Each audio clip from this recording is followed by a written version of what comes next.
연애할 때 이런 생각 해본 적 있으신가요? 왜 나는 항상 이해하는 쪽이지? 처음엔 사랑이라서 참았고, 다음엔 분위기 깨기 싫어서 참았고, 나중엔 내가 예민한 사람처럼 보일까봐 또 참았습니다. 그런데 그게 정말 배려였을까요? 오늘 이야기는 연애에서 한 번만 참아라는 말이 얼마나 위험하게 반복되는지에 대한 이야기입니다. 연애에서 정말 무서운 말은 꼭 소리를 지르거나 심한 말을 하는 게 아닐 때가 있습니다. 오히려 더 오래 남는 말은 이런 쪽에 가깝습니다. 이번 한 번만 이해해줘. 처음 들었을 때는 별말 아닌 것처럼 느껴집니다. 보통은 그럴 수 있죠. 연애라는 게 원래 서로 맞춰가는 거니까요. 상대가 오늘은 자기가 가고 싶은 곳에 가자고 하면 한 번쯤은 따라갈 수 있습니다. 내가 원래 하려던 일이 있었어도 상대가 너무 기대하는 얼굴을 하면 괜히 거절하기 어려워집니다. 분위기 깨고 싶지 않고 괜히 예민한 사람처럼 보이고 싶지도 않습니다. 그래서 말하게 됩니다. 알겠어. 이번엔 네가 하자는 대로 하자. 그런데 여기서 많이들 놓치는 게 있습니다. 문제는 한 번 양보했다는 사실 자체가 아닙니다. 그 한 번이 자꾸 같은 사람에게만 요구될 때 그때부터 마음이 조금씩 달라집니다. 처음에는 데이트 장소 하나였을 수 있습니다. 그 다음에는 식사 메뉴였고 그 다음에는 돈 이야기였고 또 어느 날은 친구와의 약속이었을지도 모릅니다. 나중에는 내가 힘들었던 하루를 말하는 시간조차 상대의 기분이나 일정 뒤로 밀리기 시작합니다. 그때도 상대는 별일 아니라는 듯 말합니다. 그 정도는 맞춰줄 수 있잖아. 이 말이 참 애매합니다. 틀린 말처럼 들리지 않거든요. 정말 사랑하면 그 정도는 해줄 수 있을 것 같고 정말 좋은 사람이라면 내가 조금 참아야 할 것 같고 오래 만나려면 서로 양보해야 하는 것도 맞으니까요.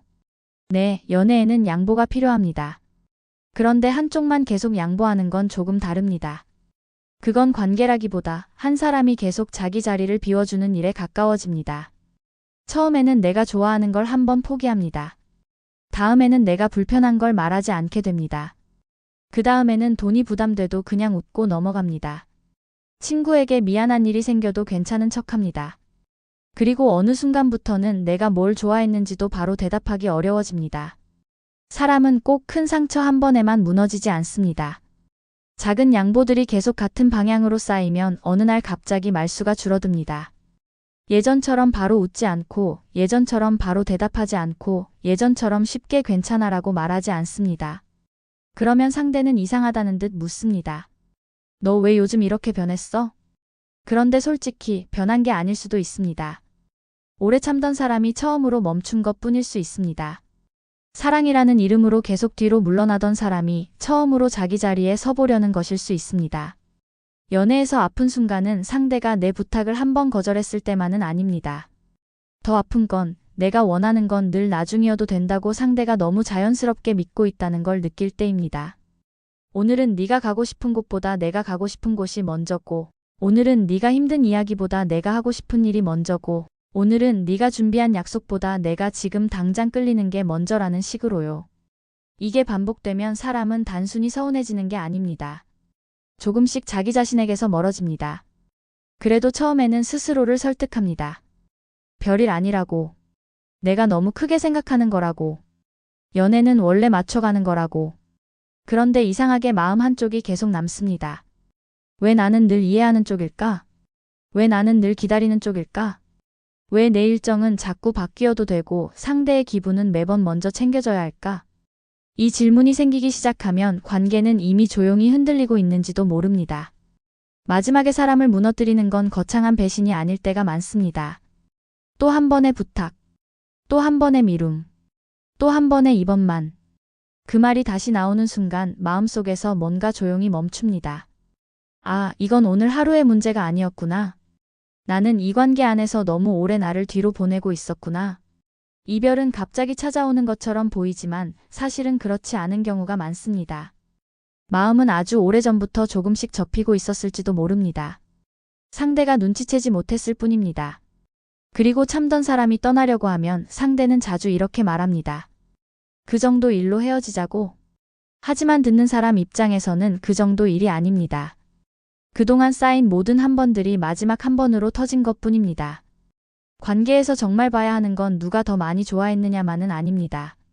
누가 더 자주 참았는지, 누가 더 자주 자기 말을 삼켰는지, 누가 더 자주 자기 하루를 미뤘는지, 그걸 봐야 할 때가 있습니다. 사랑은 한 사람이 계속 작아지는 방식으로 유지되면 안 됩니다. 맞춰 간다는 말이 한 사람만 참는다는 뜻이 되는 순간 그 관계는 이미 많이 기울어져 있을 수 있습니다. 그러니까 누군가 계속 이렇게 말한다면요. 이번 한 번만 참아. 그 말을 그냥 넘기기 전에 한 번쯤은 스스로에게 물어봐야 합니다. 정말 이번 한 번인지, 아니면 나는 이미 너무 오래 나를 뒤로 미루고 있었던 건 아닌지. 여러분은 어떠셨나요? 사랑이라는 이름으로 어디까지 참아본 적 있으신가요? 그리고 그때 정말 괜찮으셨나요? 오늘 이야기가 마음에 남으셨다면 댓글로 여러분의 생각을 남겨주세요. 여러분은 연애에서 어디까지 맞춰주는 게 배려라고 생각하시나요? 그리고 어디서부터는 나를 잃는 일이라고 느끼시나요? 비슷한 관계 때문에 힘들었던 적이 있다면 이어지는 관련 이야기 영상도 함께 보시는 걸 추천드립니다. 한 사람의 선택이 계속 뒤로 밀리는 관계가 어떻게 끝나는지 더 현실적인 이야기로 이어집니다. 영상이 도움이 되셨다면 좋아요와 구독 부탁드립니다. 다음 이야기도 놓치지 않도록 알림 설정까지 해주세요. 끝까지 들어주셔서 감사합니다.